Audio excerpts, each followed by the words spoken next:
Sir, I have a question. Is it permissible to open the Holy Quran on the phone without performing wudu? Open and read it? Jazakallahu khairan. The question posed was that is it permissible to read the Quran on the phone, on any smartphone, and now it's available. There are many Quranic apps. You download it. So if you open on the phone without doing wudu, can you read it, or is it compulsory even while reading the Quran on the phone, iPhone or tablet, you have to have wudu? Regarding the question that can we touch a Quran, and now I'm talking about the Musaf, then I'll come to a tablet or electronic device. First we'll discuss on the topic, is it permissible to touch the Quran, the Musaf of the Quran without wudu? There is a verse in the Quran where people normally quote of Surah Waqia, chapter 56, verse number 77 to 80, that none shall touch the Quran except those who are mutahhareen. Now this, people prove from this verse that because of this verse, the Quran is very clear cut. Allah says that no one can touch the Quran except in wudu, you have to be pure. This is a misconception. If you read this verse and the context and Nuzul Quran, whether you read Ibn Qasir or any of the tafasir, it says that this verse was revealed when people laid an allegation that the Prophet is receiving these messages from the Satan. So the verse was revealed, none can touch it except those who are mutahhareen. Now this, what they're talking about touching, is not the Musaf of the Quran, it's talking about the tablet preserved. Talking about the Lawh Mahfuz, not about the Musaf of the Quran. And when it says except those who are mutahhareen, it's not talking about the person being in a state of wudu. It's talking about those, not about physical purity, it's talking about everything, spiritual, everything. This is referring to the angels. So these mutahhareen, this verse of the Quran of Surah Waqia chapter 56 verse 77 to 80, when the word mutahhareen is used, it is not referring to a human being in wudu, it's talking about those who are absolutely pure, talking about the angels. So anyone using this verse of the Quran to prove that it should be in wudu is totally wrong. This is talking about the Lawh Mahfuz, and it is referring to the angels, to reply to the allegation that the Prophet is receiving from the Satan. So Satans cannot come anywhere close to the tablet well preserved where the original Lawh Mahfuz is there. Now coming to the question, that is it compulsory to be in wudu when you touch the Quran?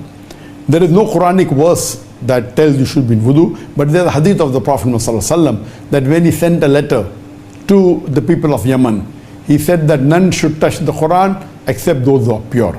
Now there is difference of opinion among the scholars whether is it fard for a person to be in wudu to touch the Quran.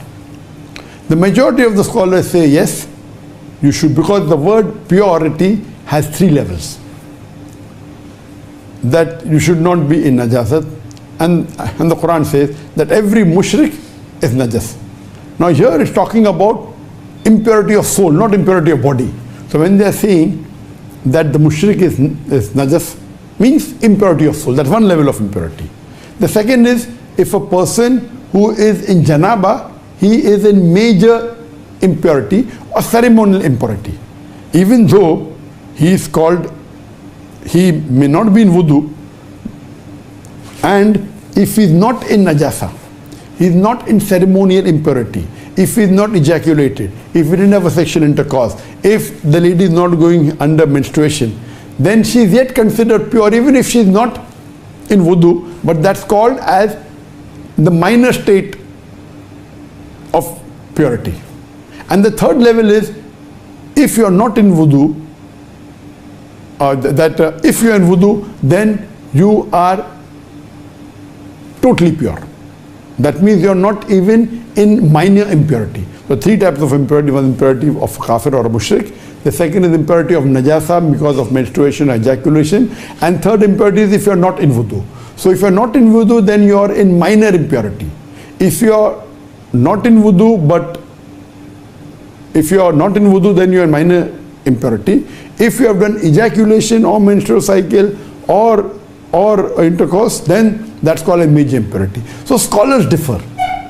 So, but the majority of the scholars say that you should be in wudu to So the scholars differ. What did the Prophet mean when he said what type of purity he meant that you should be touching the Quran? So if it meant that purity of only of the soul, that is for non-Muslims, or if it meant only purity from the major impurity, that is ejaculation or menstruation, that means, okay, fine, you can touch the Quran if you're not in wudu. If it meant that you should not be minor impurity also, then you should be in wudu.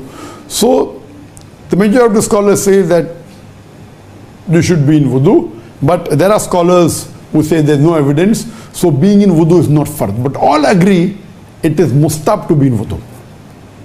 So while touching the mushaf of the Quran, it is mustab to be in wudu. Some scholars say it is fard, some scholars say it's not fard, but those also who say it's not fard, they do agree it should at least be mustab. And scholars agree unanimously that if you are in major impurity, if you are in najasa, or if you are have done ejaculation or intercourse, then you should not touch the Quran physically. Now coming to the question that whichever scholar you believe in, whether it's a fard or not to be in fard, can we touch the mobile? Can we open the Quran on the mobile and read it, or on a tablet or on a computer or any electronic device?